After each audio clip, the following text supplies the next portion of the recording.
Hello বন্ধুরা, কেমন আছো তোমরা সবাই? আশা করি তোমরা সবাই ভালো আছো। ভগবানের কৃপায় যে যেখানে আছো ভালো থেকো, সুস্থ থেকো, এই কামনাই করি। মামনের মনের কথাতে তোমাদের সকলকে সুস্বাগতম। আমি আগের থেকে একটু ভালো আছি।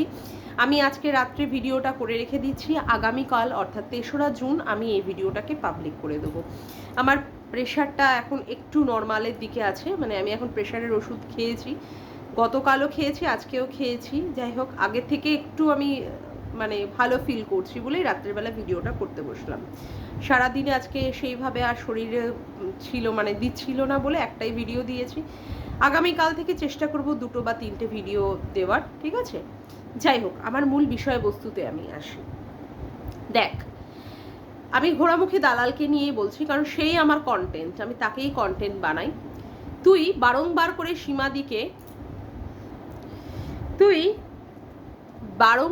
সীমাদিকে কাজলদানি বলে অ্যাটাক করছিস, এবং অনেকেই অ্যাটাক করছে। যাই হোক, তাদের সম্পর্কে আমি আমার কোনো রকমের মন্তব্য প্রকাশ করব না। যারা যারা যেভাবে করছে তারা তাদের দায়িত্বে করছে। এখন ব্যাপারটা হচ্ছে, কাজলদানি সম্পর্কে কিন্তু আমরা সঠিকভাবে এখনো পর্যন্ত প্রমাণ পাইনি, তার ভিডিওতে তো কোনো মতেই প্রমাণ পাইনি। যাই হোক, ওই মেট্রোতে কার হাত ধরে কিভাবে গেল বা কোথায় সমুদ্র সৈকতে গিয়ে কি একটা ছবি দেখা গেল, বা তুই ওই সুইমিং পুলে কাকে মানে চান করতে দেখেছিস, ওই ধরনের কোনো রকমের হাওয়ায় হাওয়ায় কথা নিয়ে কাউকে আমরা এইভাবে মানে অ্যাটাক করতে পারি না। তুই বারংবার সীমাদিকে অ্যাটাক করছিস, এবং সীমাদিকে যেভাবে অ্যাটাক করছিস, তুই বলছিস বটে যে তুই কোনো রকমের খিস্তি বা গালাগালি দিচ্ছিস না, কিন্তু খিস্তি বা গালাগালি দেওয়ার পরিবর্তে তুই যেভাবে তাকে অ্যাটাক করছিস, এইভাবে মারবো, ওইভাবে মারবো, এইভাবে তাকে মেরে তার চর্বি কষিয়ে দেবো, তারপরে ওরে বাপরে বাপ, সীমাদির নিচটাই নাকি সিমেন্ট বালি দিয়ে তুই প্লাস্টার করে দিবি, নিচ অব্দি পৌঁছালে তারপরে না তুই করবি। তোর তো ওই রকমের একটা শুটকি পুটকি মার্কা হাড়, তাই না? সেখানে যদি সীমাদি তোকে শক্ত করে জাপটে ধরে, তাহলে তো তুই এমনিই চড়তে পারবি না, তার উপরে তুই করবি। যাই হোক, বারংবার এইভাবে কাজলদানি বলছিস। হ্যাঁ, কিন্তু কাজলদানির যে ব্যাপারটা, তোকে যদি সঠিকভাবে মানে সেইভাবে যদি তোকে মানে ধরা হয়, তুই কিন্তু কাজলদানির প্রমাণ কিন্তু তুই সঠিকভাবে দিতে পারবি না। কিন্তু তুই বারংবার ভিডিওর মাধ্যমে বলেই যাচ্ছিস কাজলদানি। আমরা আশা করব তুই তোর দায়িত্ব সহকারে এই কাজলদানি কথাটা বলবি, মানে বলছিস, কারণ যখন তোকে প্রমাণ দিতে বলা হবে তখন তুই সঠিকভাবে প্রমাণ দিবি। যাই হোক, এরপরে আসি তার পরের কথা। তুই সীমাদিকে অ্যাটাক করার সাথে সাথে সীমাদির মেয়েটাকে তো বারংবার অ্যাটাক করছিস, এবং সীমাদির স্বামীকেও তুই অ্যাটাক করছিস বারংবার। সে মাতাল, সে হাফগান্ডু, তারপরে তার মেয়ে আর মা একই ধরনের। সীমাদিকে সন্দীপের সাথে শুয়ে দিয়ে তুই তাকে প্রেগনেন্টও পর্যন্ত বানিয়ে দিয়েছিলিস, কেমন? তারপরে তুই কি করলি? তারপরে সীমাদিকে তো প্রেগনেন্ট করে দিয়ে ব্যাঙ্গালোরে গিয়ে খসিয়ে টসিয়ে আসার কথাবার্তাও বললি। তারপরে তার মেয়েটাকেও পর্যন্ত তুই ছাড়লি না, কি বললি? মেয়েটাকেও নাকি সন্দীপের সাথে শুয়ে দিলি, তারপরে সেখানেও সন্দীপের সাথে বিয়ের একটা চক্কর চালালি। আবার বললি যে মেয়েটার নাকি আগে বিয়ে হয়েছিল, সেখানে নাকি সে খসিয়ে এসেছে। মানে এ ধরনের যা তোর মানে মন গড়া কথাবার্তা, তুই কার থেকে শুনেছিস, কি শুনেছিস, সেসব নিয়ে। এখন বিষয় হচ্ছে, সেই সংক্রান্ত কথাবার্তা শুনতে শুনতে সীমাদি এখন বাজ করছে। এটা তো স্বাভাবিক কথা, এটা তো হওয়ারই ছিল। দিনের পর দিন যদি কাউকে অ্যাটাক করা হয়, সে কি চুপ করে মুখ বুজে সহ্য করবে? আর কেনই বা সহ্য করবে? দিনের পর দিন তো এই ধরনের অসভ্যতামি চলতে থাকলে তো হয় না। সেখানে সীমাদির স্বামীকে তুই প্রথম থেকেই অ্যাটাক করছিস, সেখানে তার বরকে তুই বলছিস হাফগান্ডু। এখন সীমাদি কি বলছে? সীমাদি বলছে যে তুই যা অন্যায় করবি তোর বরকে ধরা হবে, তোর বরের ওই ডিম ফাটিয়ে দেওয়া হবে। যাই হোক, ওইগুলো আমি খুব একটা সাপোর্ট করি না, এই সমস্ত কথাবার্তাতে কাউকে ফিজিক্যালি মানে এইভাবে তাকে মারবো, ধরবো, অ্যাটাক করবো, তার বুকের খাঁচায় লাথি মারবো। এবং তুইও যেগুলো বলিস, সীমাদির তলায় ঢুকে গিয়ে তাকে মানে কি বলে, চুরির ভিতর মানে চুরির মতো করে সাং সাং সাং সাং করে কেটে ফেটে আবার বেরিয়ে চলে আসবি, তারপরে তার চর্বি মরবি খসিয়ে দিবি, এ ধরনের কথাবার্তা আমি ঠিকঠাক যুক্ত বলে মনে করি না। এবং এই ধরনের মানে কি বলবো, প্রসঙ্গ তোলা আমার ভালো লাগছে না। আমি অন্য দিকে আসি। এখন আমার কথা হচ্ছে, তুই বললি সীমাদিকে যে তোর বরের এগেনস্টে যদি কিছু হয় সেটাকে তুই লাইভের মাধ্যমে, যাই হোক যে সমস্ত কথাবার্তাগুলো সীমাদি ভিডিও হোক বা লাইভে হোক যেগুলো বলেছে তুই সেইগুলো নিয়ে প্রমাণ সহ তুই দিবি। হ্যাঁ, তুই দিতেই পারিস, এতে আমার কোনো আপত্তি নেই। কিন্তু কথা হচ্ছে সীমাদির বর কিন্তু কোনো রকমের ভাবে ভিডিওতে আসে না, এবং সীমাদির মেয়েকেও আমরা শুনি না যে তোর সম্পর্কে তোকে অ্যাটাক করা। তুই এর আগে অতীতে গীতাদির মেয়েকে নিয়েও টেনেছিস, ছোট মেয়েটাকে নিয়ে, তার বিয়ে হয়েছে, সে বিয়ে থেকে আবার কেন চলে এসেছে, আবার কেন মায়ের ঘাড়ে, মানে তোর সবার সম্পর্কে তোর খুব কিউরিয়াসিটি। এবার কেউ যদি তখন তোর বোনেদের নিয়ে টানে তখন তোর খুব অসুবিধা হয়ে যাবে। যাই হোক, সেটা পরের কথা। এবার ব্যাপারটা হচ্ছে, তুই বলিস সীমাদির বরকে হাফ গান্ডু। এখন প্রশ্ন হচ্ছে, তাহলে তোর বর কত নম্বর গান্ডু? তাহলে তোর বর কি ফুল গান্ডু? হ্যাঁ, তো আজকে তোকে বলতে বাধ্য হচ্ছি তোর বর হচ্ছে ফুল গান্ডু। এবার কেন? দর্শকরা আমাকে প্রশ্ন করবে, দর্শক বন্ধুরা, যে মামুন তুমি এ ধরনের কথা কেন বলছো ওর বরকে? হ্যাঁ, এটা তো স্বাভাবিক কথাই, যে আমি একজনকে যদি প্রমাণ না দিতে পারি তাহলে সেখানে আমি ফুল গান্ডু কথাটা বলবো কেন? পুরুষের পৌরসত্ব তখনই বোঝা যায় যখন সেই পুরুষ মানে সঠিকভাবে বিচার করতে জানে। আমি এই যে এই ভদ্রলোকের মধ্যে কোনো রকমের সেই পৌরসত্ব দেখিনি। একজন স্বামী স্ত্রী যখন ফিজিক্যাল হয়, মানে আমি ইন্টিমেসির কথা বলছি, ফিজিক্যাল হয়, তখন সেখানে চরম একটা কি বলবো, আনন্দের মুহূর্ত থাকে, এবং দুজনই দুজনকে উপভোগ করার মুহূর্ত থাকে। এটাই স্বাভাবিক, কারণ এটার জন্যই আমরা বিয়ে করি। এটাতে কোনো লুকানো ছুকানোর কোনো ব্যাপার নেই। আমরা সবাই অ্যাডাল্ট যারা আমরা বিবাহিত, এবং এটাই স্বাভাবিক কথা। আমরা আমাদের স্বামীদের সন্তুষ্ট করবো, স্বামীরা আমাদের সন্তুষ্ট করবে, এটার মধ্যে কোনো পাপ নেই, এটার মধ্যে কোনো পাপ নেই, এবং এটাই স্বাভাবিক, এটাই আমাদের মানে প্রাকৃতিক ব্যাপার। সেই রকম উত্তেজনা মুহূর্তে সেখানে তুই কি করলি? ওয়াইটির দাদাভাইয়ের ফোনটা ধরলি, এবং ওয়াইটির দাদাভাই যখন তোকে জিজ্ঞাসা করলো এত দেরি হচ্ছে কেন, সেখানে তুই তোর স্বামীর সাথে কাজে লিপ্ত অবস্থায় তুই দাদাভাইয়ের ফোনটা ধরলি। দাদাভাই যখন জিজ্ঞাসা করলো মানে ফোনটা ধরতে এত দেরি হচ্ছে কেন, তখন তুই কি বললি? যে তুই কাজে লিপ্ত আছিস, এবং লিপ্ত থাকা অবস্থায় তুই ফোনটা ধরলি।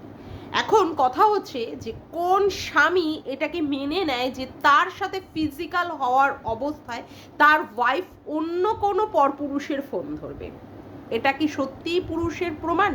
এটা কি সত্যিই পৌরসত্বের প্রমাণ? এবং তার মানে ওয়াইফকে সে অ্যালাউ করলো একটা অন্য পরপুরুষের ফোনটা ধরার ক্ষেত্রে। মানে আমার সত্যি কথা বলতে একটা বিশাল পরিমাণে জিজ্ঞাসাবোধক চিহ্ন, যে ওর হাজবেন্ড কি করে ওকে অ্যালাউ করলো ওই সময়টার জন্য, যেখানে ও কিনা অন্য পরপুরুষকে মানে পরপুরুষের ফোন আসাটাকে সেটাকে রিসিভ করে তার সাথে ফোনে কথা বলতে পারে। মানে এটা তো একটা স্বাভাবিক কথাই, স্বামী স্ত্রীর মধ্যেকার ব্যাপার। সেই সময় সেই উত্তেজনাপূর্ণ মুহূর্তে সেখানে অন্য একটা পরপুরুষের ফোন ধরছে তার ওয়াইফ, এবং তার হাজবেন্ড কি করছে? তাকে অ্যালাউ করে দিচ্ছে। সত্যিই কি তোর বরের পৌরসত্ব আছে? সত্যি? আচ্ছা, যাক, পয়েন্ট নাম্বার 1। দ্বিতীয় পয়েন্ট কি? কথা হচ্ছে যে হ্যাঁ, ভাগনা অবশ্যই সন্তান সম, ভাগনা অবশ্যই সন্তান সম, ভাগনাকে ভালোবাসবে, ভাগনাকে কাছে বসিয়ে খাওয়াবে, হ্যাঁ, ভাগনার দায়িত্ব বা চিন্তা করবে, এটা স্বাভাবিক কথাই। কিন্তু অস্বাভাবিক কথা কোথায়? অস্বাভাবিক কথা হচ্ছে জন্মদিনের দিন, নিজের জন্মদিনের দিন হাজবেন্ডকে পাশে রেখে সেখানে ভাগনাকে হাতে সাথে করে নিয়ে এবং বান্ধবীর ছেলেকে সাথে করে নিয়ে কেক কাটাটা কোনো পুরুষ কি সত্যিই সহ্য করতে পারে? যেখানে তার ভাগনা অ্যাডাল্ট বা মানে বান্ধবীর ছেলে অ্যাডাল্ট, সেটা কি কোনোটাই দৃষ্টিকটু ব্যাপার না? কিন্তু তোর স্বামী সেটাকে মেনে নিয়েছে। গেল হচ্ছে 2 নম্বর পয়েন্ট, সেখানে তোর হাজবেন্ড কি করছে? তোকে অ্যালাউ করে দিল, মানে অ্যালাউ করা জায়গাই নয়, কিন্তু তোর হাজবেন্ড তোকে অ্যালাউ করলো। পয়েন্ট নাম্বার 3, তোর মানে কি বলবো, তোর ননদ তোর থেকে তার ছেলেটাকে সিকিউর করার জন্য কি করলো? বাইরে পাঠিয়ে দিল। যেই ননদের সাথে তোর এত ভালো সম্পর্ক, হ্যাঁ, তোর ননদের মেয়েটাও পর্যন্ত আসতো, মুখ করতো, সেই ননদের ছেলেকে কি করলো? আলাদা জায়গায় পাঠিয়ে দিল। তোর কি ভীষণ কান্না, চিৎকার দিয়ে দিয়ে কান্না, এমন কান্না 3 দিন ধরে তুই কেঁদেছিলিস। এটা কি খুব মানে অস্বাভাবিকতা নয়? সেখানে তোর হাজবেন্ড কি করলো? তোকে সেখানে একবারের জন্য বারণ করলো না যে তুমি এ ধরনের অসভ্যতামিপনা করবে না। তার ভালো ভবিষ্যতের জন্য তার বাড়ির মা বাবা যদি তাকে বাইরে পাঠিয়ে থাকে, সেটা তো দোষের কোথায়? সেখানে তুমি কেন কাঁদছো? এইভাবে ক্যামেরার সামনে কেন দেখাচ্ছ? সেখানে তোর বর কিন্তু তোকে একবারের জন্য বারণ করলো না। Point number 3। পয়েন্ট নাম্বার 4, তোর এত প্রিয় বান্ধবী যার সাথে তুই রিলস থেকে ছোট ভিডিও থেকে সমস্ত কিছু করেছিলিস, সেই বান্ধবী যখন তোর সম্পর্কে এই ধরনের কথাগুলো বলল, যে তুই বান্ধবীর ছেলেকে মিস ইউ বলেছিস বা ওয়াইটিতে এতগুলো চাউর হলো, তোর হাজবেন্ড কিন্তু সেখানে প্রতিবাদ করে তোকে নিয়ে তার কোনো একটা স্টেপ নিল না, তাই না? তার মানে তোর হাজবেন্ডও চায় যে তোকে নিয়ে লোকে এই ধরনের কন্ট্রোভার্সি করুক, যাতে করে তার টাকা আসবে। Point number 4।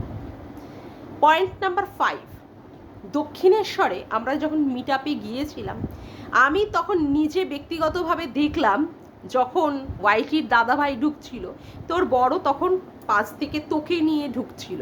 তোর বর কি করলো, তোকে দেখালো ইঙ্গিত করে, এই যে এই হচ্ছে সেই ব্যক্তিটি যার প্রতি তোমার একটা ক্রাশ আছে, যাকে কি না তুমি হ্যালো ডার্লিং বলে ডেকেছিলে। তুই তখন কি করলি, মুখটাকে অমনি এইভাবে ঘুরিয়ে নিলি। তাহলে ভাব তোর বহর তাহলে কত নম্বর গান্ডু। হ্যাঁ, সেটা কিন্তু আমি চোখ দিয়ে ভালোভাবে দেখেছি, ঠিক আছে? ভালো কথা। মিট আপ ডেকেছিস, মিট আপে তোর ওখানটায় অবশ্যই সমস্ত দিদিমা মাসিমা জেঠিমা কাকিমা বলে মানে হ্যাঁ 50,000-এর মতো লোক হয়েছিল, যেভাবে তুই দেখালি। সেখানে আমরা জাস্ট দুটো প্রশ্ন করতে গেছিলাম। আমি তোকে তোর জন্মদিনের অভিনন্দন জানিয়ে সেখানে আমি তোকে প্রশ্ন করতে গেলাম, সাথে সাথে তোর বরটা এসে এইরকমভাবে হাত জোড়ো করে দাঁড়িয়ে পড়লো। আজকে কথা হচ্ছে, কোনো পুরুষ যদি সত্যিই পৌরসত্ব থাকে, তাহলে কি তার বউয়ের জন্য সে ওইভাবে হাত জোড়ো করে দাঁড়াতে পারে? সত্যি সিরিয়াসলি, মানে আমি অন্য কোনো পুরুষকে দেখিনি যে এইভাবে তার মানে বউকে প্রোটেক্ট করার জন্য সে এইভাবে দাঁড়িয়ে পড়তে পারে, যেখানে কি না জাস্ট প্রশ্ন হচ্ছে, জাস্ট কথা মুখ দিয়ে। আমরা এতটাও অসভ্য নই যে সেখানে অন্য রকম ফিজিক্যালি তোকে হ্যারাস্ট করবো না, সেটা উনি বুঝেইছিল। সেখানে যাতে করে প্রশ্নগুলো না হয়, সেখানে কি করলো, তোর বর এসে হাত জড়ো করে দাঁড়িয়ে থাকলো। সত্যিই কি সে পুরুষ? কে জানে। তারপরে কি হলো, তুই তোর ব্লগ ভিডিওতে কি দেখালি, তোর বর সারা সপ্তাহে একটা দিন মাত্র ছুটির দিন, সেখানে কি করছে, তোর জামা কাপড়গুলো কাচ্ছে, তোর হুডি থেকে তোর নাইটি থেকে তোর সমস্ত কিছু কাচ্ছে, আরও কি না কাচবে, হয়তো মান্থলির ওই সময়টার মেনসুরেশন সাইকেলের সময়টার হয়তো জামা কাপড়ও কাচ্ছে, হয়তো তোর প্যান্টি আন্ডার প্যান্টও হয়তো কাচ্ছে। তুই সুন্দর করে ভিডিওতে দেখাচ্ছিস, তোর বরটা কি করছে, করে দাঁত দেখিয়ে সুন্দরভাবে তোর দিকে দেখিয়ে বসে বসে হাসছে আর বসে বসে কাঁদছে। কি পরিস্থিতি না! কারোর স্বামী এরকম আছে যে সারা সপ্তাহে ছুটির মাত্র একটা দিন নির্ধারিত, সেই দিনে তার বিছানার যাবতীয় জামা কাপড় অমুক তমুক করেও তার বউয়েরও জামা কাপড় কেচে দেয়? সিরিয়াসলি পুরুষ? ও মাই ডগ, কি পুরুষের ছিঁড়ি! ওফ বাপরে বাপ, সত্যি। আচ্ছা, তোর বলতে হচ্ছে তোর বর নাকি তোর পিরিয়ডের ডেট মনে রাখে। ও বাপরে বাপ, সিরিয়াসলি মাই ডগ। মানে আমার হাজবেন্ড মানে এই সমস্ত শুনলে না সে মনে হয় অজ্ঞান হয়ে পড়বে, মানে তার এই ধরনের কোনো রকমের কোনো আইডিয়াই নেই। সে এই ধরনের জিনিসে শুনলেই আটকে উঠবে যে পিরিয়ডের, তার ওয়াইফের পিরিয়ডের ডেট মনে রাখছে তার হাজবেন্ড। ও মাই ডগ, সত্যি পুরুষ? সিরিয়াসলি না? তোর হাজবেন্ডকে যখন ইপসিতাদির হাজবেন্ড প্রশ্ন করতে গেল ম্যান টু ম্যান, আদৌ তোর বর ম্যান না ওম্যান নাকি থার্ড জেন্ডার, আমার ঠিকঠাক মানে মনে হয় সেটাতে প্রশ্ন করি, তখন তোর বর কি বলল? তোর বর বলল আপনার ওয়াইফও তো এই ধরনের করে। কিন্তু উনি জানেন, উনি কিন্তু বললেন যে ওনার ওয়াইফ যে এই ধরনের ভিডিও করে সেটা উনি জানেন। জানার পরেও উনি ওনার বউকে কিন্তু একবারও সতর্ক করলেন না, জানার পরেও বলছেন যে আপনার ওয়াইফও তো করে। আজকে যদি সঠিক পুরুষ হতো, সেই পুরুষ কি বলতো, আমার ওয়াইফকে আমি দেনান দেয়ার বলবো যে ভিডিওগুলো তুমি আর করো না। কিন্তু তোর বর কিন্তু তা করলো না। তোর বর কি বললো, হ্যাঁ আমি জানি তো, সে জানে, সে জানার পরেও তোকে উস্কায় যাতে করে তুমি ভিডিওগুলো করো। না হলে সে দুটো নেট চালাতে পারে, তারপরে পয়সা দিয়ে, তার নিজের পয়সা, গ্যাঠের পয়সা দিয়ে রিচার্জ করিয়ে দেওয়া বা সেখানে কানেকশান নিয়ে তোকে ভিডিও করতে দেওয়ার মতো জায়গায় অ্যালাউ করতে পারে, তোকে সেখানে আরও অ্যালাউ করছে। তোর বাড়িতে কেস এসেছে সুপ্রিম কোর্ট থেকে, দুটো কেস, তাই না? সিভিল কেস আর ক্রিমিনাল কেস, দুটো কেস এসেছে। মন্দিরার এগেনস্টেও তোর কেস এসেছে। তারপরেও তোর বর তোকে ভিডিও তো বারণ করেই না, বরঞ্চ আরও তুই যে ভিডিও কর বা এই ধরনের নোংরা নোংরা ভিডিওগুলো যে করিস, তুই তোর ব্লগ ভিডিওতে দেখিয়েছিস তোর বর তোর ভিডিওগুলো দেখে, কন্ট্রোভার্সিয়াল ভিডিওগুলো, সেখানে তোর বর কিন্তু তোকে বারণ করলো না যে তুমি এই ধরনের জিনিসগুলো করো না, কারণ এগুলো কেসের পরে কেস আসছে। আমাদের বাড়ির একটা রেপুটেশন আছে, আমাদের একটা মান সম্মান আছে পাড়ায়, সেখানে সে না করে বরঞ্চ আরও কী করছে, আরও কেবিলের কানেকশানের মতো তোর ওয়াইফাইয়ের কানেকশান ডবল করে দিচ্ছে, যাতে করে তুই এরকমভাবে আরও ভিডিও কর, এই রকমভাবে ভিডিও কর।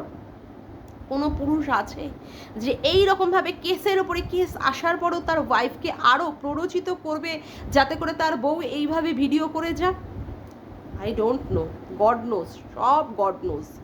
আচ্ছা, তারপরে তুই ওয়াইটির দাদা ভাইয়ের সাথে যখন তোর ক্ল্যাশ লেগেছিল মাঝে, তুই কি বলেছিলিস? ওয়াইটির দাদা ভাইয়ের ক্যাকটাসে বসবি। ওয়াইটির দাদা ভাইয়ের আদৌ ওই বান্টুটা কার্যকরী কিনা সেখানে কিসে বসবি? বসবি হচ্ছে তার ক্যাকটাসে, মানে সবারই বান্টু টান্টুতে বসার তোর খুব ইচ্ছা বা আগ্রহ তুই প্রকাশ করিস, সেখানে তুই অলরেডি আরেকজনের কাছে উজ্জ্বলের বান্টুতে বসে বসে ঠেলবি আর দিল্লি যাবি, এইভাবে একটা মনোভাব প্রকাশ করেছিস। যাই হোক, সেটা পরের কথা। কথা হচ্ছে তুই তোর হাজব্যান্ডের সামনে বসে তুই দেখালি তোর পোষ্যটা তোর হাজব্যান্ডের ওইদিকে গিয়ে খেলা করছে, সেখানে তুই ভিডিও বানাচ্ছিস এবং ভিডিওটাতে তোর বর চুপচাপ হি করে দাঁত কেলাচ্ছে খাটের এক কোণে বসে, এবং তুই কি করছিস? ভিডিওর মধ্যে বলছিস যে তুই ওয়াইটির দাদাভাইয়ের ক্যাকটাসে বসবি। এমন কোন স্বামী আছে যে তার সামনে বসে তার ওয়াইফ অন্য পরপুরুষের নিম্নাঙ্গে পুরুষাঙ্গে ক্যাকটাসে বসে দেখবে যে তার ক্যাকটাসটা কতটা সক্রিয়, কতটা কার্যকরী? এরপরেও তুই বলবি তোর বর পুরুষ? সত্যি কথা বলতে তোর বর ফুল গান্ডু, বোকা চোখ, ঠিক আছে? ভেরুটা তো অনেক সম্মানের কথা বলে, ভেরুটা রিম্পা তোর বরকে অনেক সম্মান দিয়ে দেয়, তোর বর সেইটুকু সম্মান পাওয়ারও যোগ্য না। হ্যাঁ, সরি, তোর বর সেইটুকু সম্মান পাওয়ারও যোগ্য না। তোর বরের এত এত পয়েন্ট আমি তুলে ধরলাম যে তোর বর কত বড় একটা ভেরু। তোর মতো মহিলাকে নিয়ে, এই ধরনের মানে মহিলাকে নিয়ে কেউ সংসার করে? তোর বরটা ভেরু পাঠা, ওটা ফুল গান্ডু বলে তোর মতো মহিলাকে নিয়ে সে এখনো সংসার করছে। কারণ সত্যি কথা বলতে যে রাফ অ্যান্ড টাফ পারাস না, রাফ অ্যান্ড টাফ ছেলেরা তোর পোদে লাথি মেরে তোকে কবেই ঘর থেকে বাড়ি থেকে বেরিয়ে করে দিত। ওইখানে তার কর্মস্থলের জায়গায় সেইখানে গিয়ে আজকে মানে ওই ইপসিতাদির বর আর ইপসিতাদি প্রশ্ন করায়, তার যদি সত্যি মান সম্মানটা যদি থাকতো না, তাহলে দেনান্তের তোকে বলতো যে কন্ট্রোভার্সিয়াল ভিডিওগুলো স্টপ করো, আমার মান সম্মান যাচ্ছে।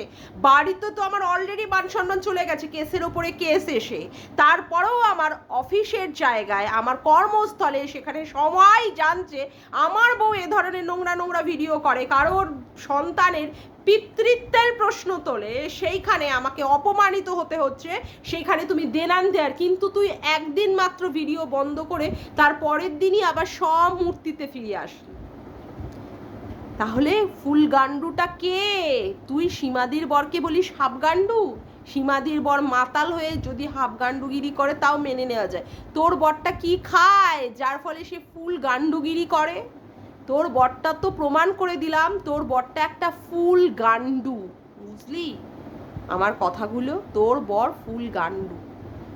শোন, তোকে একটা কথা বলি, তুই পরের বাড়ির বাচ্চাকে নিয়ে, পরের বাচ্চা বল, ছেলে বল, মেয়ে বল, যদি নিয়ে টানিস, তার স্বামীকে নিয়ে টানিস, তাহলে তো তোর স্বামী ইজিলি চলে আসবে। তুই বললি না কান টানলেই মাথা চলে আসবে, তেমন করে তোকে টানতে গিয়ে তোর বরটাকে আগে টানা হয়েছে, তার ফলে তুই তার সুতলি ধরে ধরে সুন্দরভাবে তুইও তার সাথে সাথে করে চলে আসবি। কথা বুঝলি? বোঝাতে পারলাম নাকি এখনো কিছু কথা ক্লিয়ার হয়নি তোর? যদি না ক্লিয়ার হয় পরের ভিডিওতে সুন্দর করে ক্লিয়ার করে দেবো। কেমন? আজকের মতো তাহলে আসি বন্ধুরা। যদি আমার ভিডিওটা তোমাদের ভালো লেগে থাকে তবে অবশ্যই একটি লাইক করো, কমেন্ট করো, শেয়ার করো, আর চ্যানেলটিকে বেশি বেশি করে সাবস্ক্রাইব করে রেখো, আর অল নোটিফিকেশান বেলটিকে অন করে রেখো এরকম নতুন নতুন ভিডিও পাওয়ার জন্য। আবার দেখা হচ্ছে একটি নতুন ভিডিওর সাথে। Bye, tata.